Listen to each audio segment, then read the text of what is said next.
بسم اللہ الرحمن الرحیم۔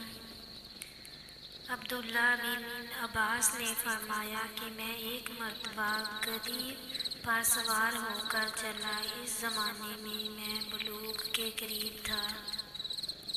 رسول اللہ صلی اللہ علیہ وسلم مینا میں نماز پڑھ رہے تھے اور آپ کے سامنے دیوار کی آڑ نہ تھی، تو میں بعض صفوں کے سامنے سے گزرا اور گدھی کو چھوڑ دیا، وہ چرنے لگی، جبکہ میں صف میں شامل ہو گیا، مگر کسی نے مجھے اس بات پر ٹوکا نہیں۔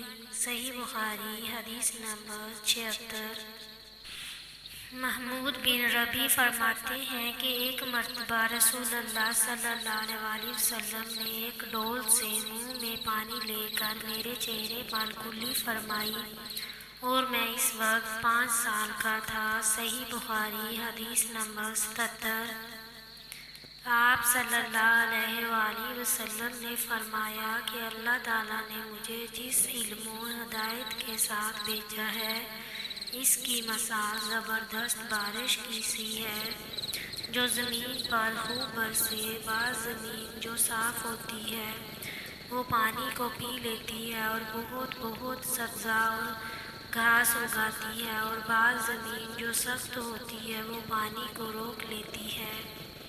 اس سے اللہ تعالیٰ لوگوں کو فائدہ پہنچاتا ہے، وہ اس سے سیراب ہوتے ہیں اور سیراب کرتے ہیں۔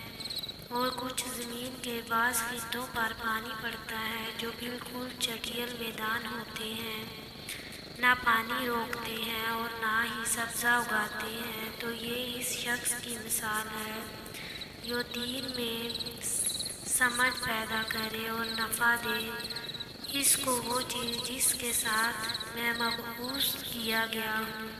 اس نے علم دین سیکھا اور سکھایا۔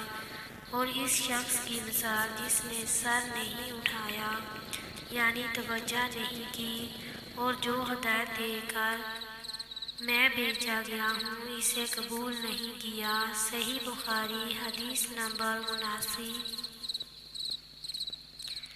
رسول اللہ صلی اللہ علیہ وآلہ وسلم نے فرمایا، علامات قیامت میں سے یہ ہے کہ دینی علم اٹھ جائے گا اور جہل ہی جہل ظاہر ہو جائے گا، اور علانیہ شراب پی جائے گی اور زنا پھیل جائے گا۔